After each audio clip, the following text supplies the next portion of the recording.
Ooh.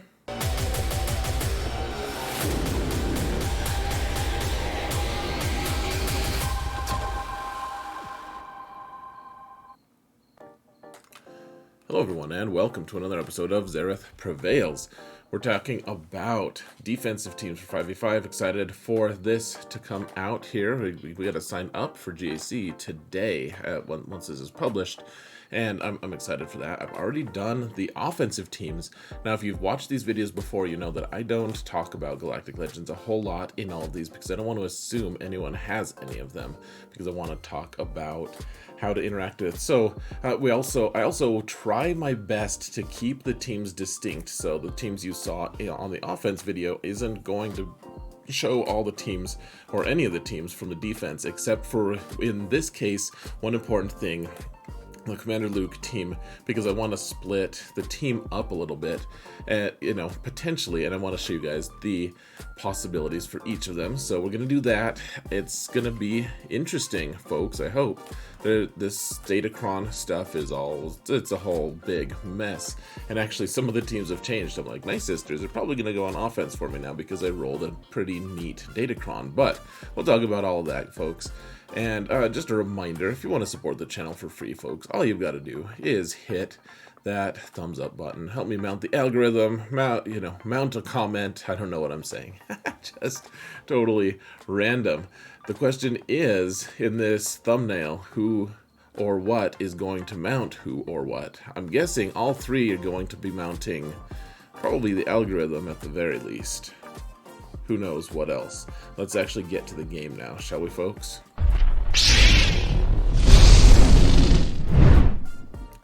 Whoa, we're in the game? This is madness. How do you hook this up? This is awesome. Okay. Alright guys, so so General Skywalker, here's the conundrum with General Skywalker these days. There's no update to him. People have been putting Relic 9 on him and 5s, and it makes the team really obnoxious, like I've been trying to do. And otherwise, we haven't had new characters for it. And there's a new the Grand Inquisitor and friends should beat this decently well if the relics are decently close to each other.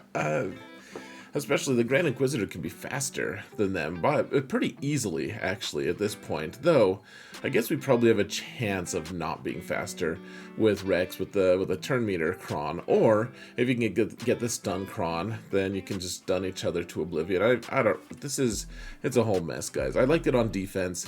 This team usually soaks up something decent. You force your opponent to do something, to use something good. And the thing is, especially in the shifting meta, you're constantly in this state of who's gonna put what down.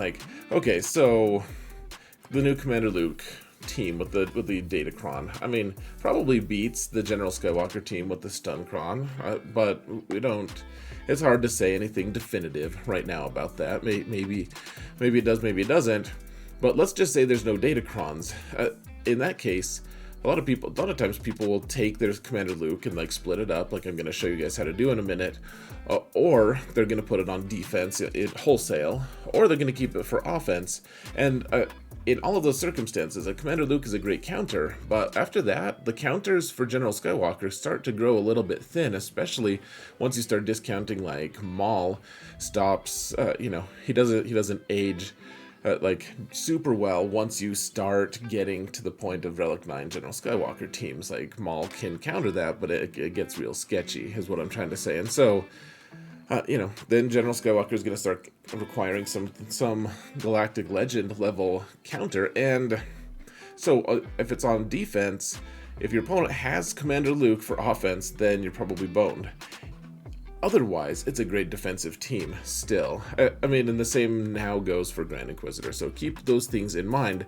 The thing is, I don't like General Skywalker on offense. You always drop 5 banners at least. It's a mess. It's a huge mess. Not sure what to do with this team. And yeah, I don't want to split it up either, so There's me whining. Alright, so Commander Luke, we could do the full, like, we haven't had an update to this team for a while, which is fine. It's still very powerful, especially with the new Datacron. And honestly, I'm interested to see what the new Datacron can do. If you have the good Commander Luke one, even a middling one, this team can be crazy on defense, I have a feeling. Like General Grievous isn't going to be able to counter it. I don't know what does counter it. Like, do Jedi, like Jedi Revan? Not sure at all, folks. Tons of turn meter, tons of power. This team is going to be really interesting. But if you're like me, I'm always looking for new options, trying to split things up and make things different. Then I do these things just for fun. So this team can be good on offense or defense, frankly, especially with the Datacron. And if you wanted, however, so you need for offense, I would do the Akbar. This team could be on defense too, though. Like if you have an Akbar team with you need his Omicron. Probably don't need Princess Leia's, though. I mean, if you're doing the Commander Luke Cron, I probably need to get Princess Leia up to Relic 5, in fact, so that's something I need to remember. So you can keep 3PO and Commander Luke, and then if you have Stormtrooper Han, I mean, Stormtrooper Han, Leia, and Akbar, in my opinion, are kind of the core. Like in 3v3, that's the team you take. It is fantastic, really, really fun. Lots of turn meter gain, and there's still a lot of turn meter gain here because Princess Leia is generating so many buffs for everyone, even without her data or her Omicron. It's still crazy. And then Commander Luke and 3PO would make it like nest proof. So I mean, it's decent. Would it protect you against Wampa? I don't know. You have tenacity down from Commander Luke. My guess is that Wampa would die. But who knows? I don't know. I don't know these things, guys. But if you do that for offense or defense, then you can take a Dash team, which he's going to be adding a bunch of offense to Chewie and Han, and then Kuiil's going to be adding more defense to them. They're going to have a pre-taunt, they're going to have a pre-shot, they're going to have all the days and debuffs and everything from Dash, they're going to cycle turn meter because of Kuiil, and they're going to be doing a ton of damage. It's a very interesting team on offense or defense, especially if you have a decent Datacron for it.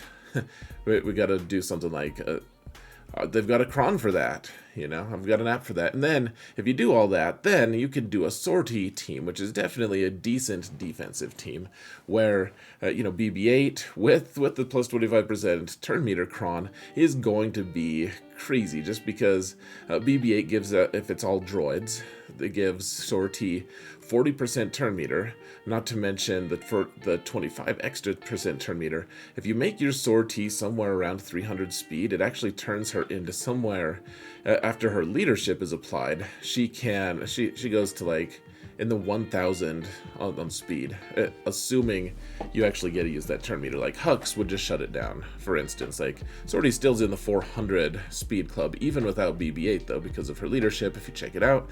And then Chupio, I mean, this team could be Wampa'd potentially, but you have to keep in mind, all it takes is one little bump from BB-8 to get tenacity down on them, and it could spell doom for Wampa. It could also spell doom for you. Like, the thing is, Wampa also is pretty sketchy on trying to, like, Wampa will kill the rest of your team fairly easily most of the time, if we're being realistic, but he'll time out against Sortie sometimes, the tankier you make her. So make her fast and tanky and call it good. Of course, you want a relict. Otherwise, it might be an okay team, but it's not going to stop too much. She definitely did eat a couple Wampas. Wampas did eat a couple of her in 3v3. 5v5, it's about the same thing, to be honest. All right, so we've got a new fancy thing in town, guys. We've got Darth Malgus, and man, he is as quickly, I need him Relic 9 as quick as I can. But we need Jabba requirements first. We need to find out about that, so we're waiting. We are waiting patiently. But otherwise, we want Malgus, we want the Darth Revan full bastard trio, and then probably Darth Talon. It gives them a bunch of all that extra health, protection, all that stuff. And the thing is, Darth Talon is really nice with Darth Malgus for a lot of reasons. First off, she increases his max health, which his max health is where he does his big hit from, and his big hit is a huge, awesome hit. It's amazing. The other thing, though, is he's going to be taunting quite a bit, and if people are hitting him, which if he's taunting and taunting again and taunting again, taunting a second time, then he's going to be generating a lot of turn meter for himself. So it's going to shut down a lot of teams like Imperial Troopers. Wouldn't work against it. Bounty Hunters wouldn't work because they all rely on not having to shoot someone who's gaining turn meter based off of getting hit. And Darth Talon makes it so that you can't do that. It's not to mention she gives plus 20 speed. Of course, she's actually slowing the team down because Darth Malgus has one of his Omicrons is if they're all Sith Empire, they're all going to gain they're all going to gain extra speed, I think. So, anyways, he's really good. This is. No one knows what we're going to do against him. Like, we're going to have to burn a Galactic Legend for him. So put him on defense and let your opponent worry about him. Next, everyone in the world is going to be getting Admiral Raddus, and this is the team that I think has the highest probability of success right now. I have no doubt that this is going to change over time, but this is my best guess at it so far, is Admiral Raddus. Everyone's going to get Relic 9 because of profundity. Guys, the Omicron is very good, and honestly, this is also going to be a really good offensive team. It really is. It's going to take out all the different Imperial teams that gain turn meter, which is all of them. It's going to do a lot of really cool stuff because it has special rules against Imperials, and the ultimate is so satisfying. It just wipes people out, and the AI is stupid and they all hit Jinn when they should be hitting Raddus. So yeah, it's fun. It's very interesting. I put Cassian in here. I mean, Relic 8, he's got to be Relic 8 for that. Anyways, Jinn of course is a must-have. You want those Zetas. The Omicron is very good on Raddus. It just is. It just is. And then the thing I've been hearing is Baze. You want Baze because the damage that you're getting from Admiral Raddus, it's going to be from his ultimate, and it's going to be from the exposes that are generated from his leadership. Those are the two main source of damage. The other big one is Baze has one solid shot that does 25% health damage that can actually do a pretty good amount. So, keep in mind too, if you want to put a turn meter cron on all of them, you need all of them to be Relic 3 at the very least. So, this team is going to go on defense for me for a little bit. Maybe. Though honestly, on offense is also a good option. Bad Batch can counter it pretty well in 5s. 3s not as well, but in 5s, yeah, Bad Batch, Bad Batch are going to be overused this season is my prediction. You're going to use Bad Batch every single match because they're going to be needed for everything. All right, next, we have Jedi Training Rey here, and we do have, so someone was asking what the little blue diamonds are, and that's just a repeat character within this selection. So we have BB-8 also assigned to the L3 team. I thought that it wasn't too bad, too egregious, because you don't necessarily have to have BB-8 with L3, because this is already a kind of an experimental team anyways. You can just fill with other droids, like R2-D2 would work, or, if you wanted to put IG-11 in there, for instance, you could. So you could do all that stuff. But in the Jedi Training Rey team, similarly, you don't have to have BB-8. You're a lot faster if you do. And I just like this team. Remember, with this version of the team, and remember, if you have if you have Rey, like the Galactic Legend, then a lot of times you're not using a Jedi Training Rey squad. But if a lot of people don't actually have Rey unlocked, and therefore you can kind of just get away with this team. The thing is, even if you make your Resistance hero Finn 350 speed, like really fast, you put some of your best mods on him, like that's good on a Rey team, Galactic Legend Rey team. It is not very good on a Jedi Training Rey team, because Jedi Training Rey, with BB-8 and another droid, BB-8 and R2-D2, as long as they have decent speed, they're going to go first. Jedi Training Rey is going to go first. A lot of times Hero Finn is going to go 4th or even like 5th. Like sometimes they'll lap him before he actually gets a turn, even with those crazy speed mods. So save this crazy speed mods for these two. They're not absolutely necessary. Padme squad. This is one of those awkward things of like, well, we're not doing Galactic Legends, but we're going to,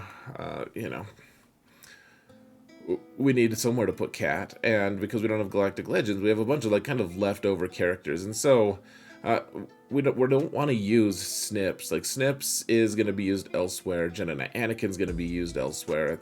General Kenobi's going to be used elsewhere. You'll all see. It's a very expensive squad, but I'm very intrigued by it. So, Padme team with Ahsoka, it's pretty good. You probably want a tank. In Clone Wars, Chewie is actually a fairly serviceable tank under Padme. You want Galactic Republic, and that's what he is. You don't have to have him. You can have, Elf Jedi or some other tank. You don't even have to have a tank. It's just nice to have one, because, tanks. You guys know. Thank you very much, etc. So, Grandmaster Yoda can go, even though he doesn't gain bonus turn meter, he can still do, a lot. He gets his bonus turn, he's still handing out buffs, he's still a pretty helpful dude, like he's doing protection up stuff for them, and, so this is also a thing to keep in mind too, like the Ayla stun cron, we only have one more turn, or one more time, like one more season with her, but she needs to go somewhere, especially if it's not with the Galactic Legend. Then where? I'm not sure. It's a pretty interesting team, though, guys. All right, so Grand Inquisitor. This team can be on offense or defense. I don't really know. If you have the stun cron for them, this is pretty good. You want someone on the team to be well over 300 speed, because Grand Inquisitor artificially inflates your speed up to somewhere, plus 50, essentially. It's not even artificial. Like, he reduces your opponent by 25 speed. He gives his own squad 25. It's essentially a plus 50 gain. So someone wants to go first. A lot of times it's going to be him. Look at that. All of them have the little bubble on it because I refuse to give them their Omicrons. Maybe one day. But if you have their stun cron, they can be good on defense if you have someone fast. If you don't have someone fast, they could potentially, you can maybe nuke them before they start moving. Now, troopers don't necessarily work here. I've seen a lot of people fail on it. So even if you think you're fast enough with troopers, maybe reevaluate that a little bit, a tiny bit. A bit. So, all right, here's the team that, this is going to be controversial. I already know. People are going to be like, gosh, I'm not going to put all these awesome characters on this Qui-Gon team just to get nuked by Bad Batch. And I understand that. I mean, in 3v3, everyone said that I was going to get nuked by, any number of teams, and my Qui-Gon team holds all the damn time against really good players, and that's just because I have really fast mods on them. So, this is a reflection of what I'm going to be trying this season. Maybe it'll work, maybe it won't. You guys can, you guys can just watch. You can observe. That's all going to be on YouTube or Twitch, at least. Well, at least some of it. There'll be some that I just can't stream because I've been have to travel for business quite a bit lately, unfortunately. But looking forward to see how this team performs. All right, we have Shaak Ti and the Bad Batch here on defense, which I just said that they're going to be super used, but keep in mind, folks, so you make your Hunter super fast, like 365-ish, I think is what mine is, 362. Oh, man, that's shameful. Shameful. How did you lose 2 speed, bud? But here's the thing, Shaak Ti gives them another 35 speed, and then the turn meter cron on defense makes them, plus 25% turn meter makes them crazy fast, so he's already over 400 speed. Well, I guess in this form he's not quite, but another 25% turn meter, though, he turns into it's very, very difficult to outspeed this. This team is very difficult to unseat easily. Like, there's a few teams that can counter it, but more and more, I mean, we see it in territory wars even. Like, it's just a difficult team to counter consistently and well, because Bad Batch can just get out and start doing their own thing, especially if they're well modded and well constructed, and Shaak Ti really supports them super well. They're a good team on defense, sometimes not, but it's also great on offense. Like, it's a team that can go on defense, though. I mean, we're going to want Bad Batch on offense a lot, but it's just something to keep in mind. This team is great on defense, and with the 25% turn meter cron, if you overload your opponent with those, they're going to have a bad day. Now, on defense, this team, the crew team with Hux, and then you have the First Order TIE Pilot, everyone is plus 130 speed, and on offense, they can do a lot of stuff. On defense, they're also, there's a few teams that can counter them for sure, but with all the speed that they're generating and the ability to block people from gaining turn meter, I mean, this is a good team on offense because of that idea. Like, if you have Hux there to block the turn meter gain, then that Kron is worthless. On the other hand, on defense, I see some people using some pretty ruinous teams to try to beat this. Now, is it perfect? Like, I think I've seen Wampa counter it before, for instance. So I would say that there's definitely a few issues. Now, Wampa would not be able to counter it if Kylo Ren Unmasked was there, because Crew would just two-turn stun him and then they'd take target practice on him. But you know, there's good and bad about this team. Certainly, you know, if you, I do think that it's protected against a lot of the good teams out there. However, so.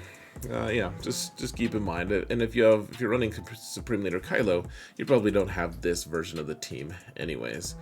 Now I have Night Sister. I put the Omicron on Asajj. I don't expect it to be great on defense, frankly. I put a good Datacron. I have a good Datacron for Talzin. I rolled it up. Tons of defense, which turns into a ton of offense from the Datacron. And I'll probably end up using this on offense quite a bit, at least in the first couple of weeks. I don't really know. I was testing it. This team actually beats like Sith Eternal when it's on defense. So you know, it's a very good team for defense too, just in the sense that it's going to mess with people.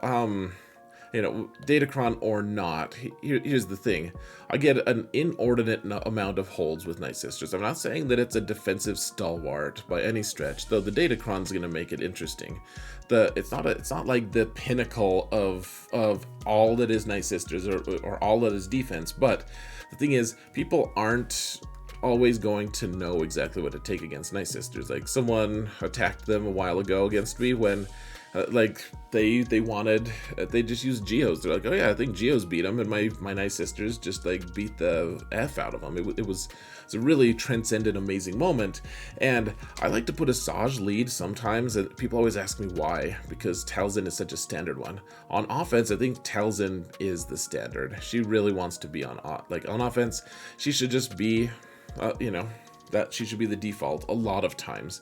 However, people don't realize the turn meter shenanigans that Asajj has, and if you couple that with her Omicron, like, this team has some crazy turn meter manipulation, and it can really cause some weird variance for your opponents, where they're like, man, I didn't get a single turn after a while because they kept stealing my turn meter. They kept getting a bunch of turn meter. It's a whole mess. So I like to put Asajj down just because people know exactly how to counter Talzin. They're used to her shenanigans. They're not used to Asajj's. So, I mean, if you have the Zeta for her on her lead, you know, and all the other requisite Zetas, then I would say this team is pretty good on defense.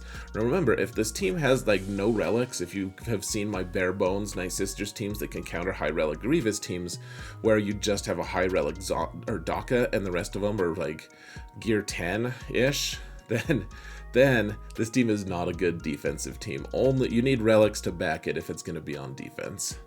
All right, so we have some like leftover stuff, and I mean this team can be fairly obnoxious. Like with Kira, with Vander, he's going to be getting prepared pretty easy.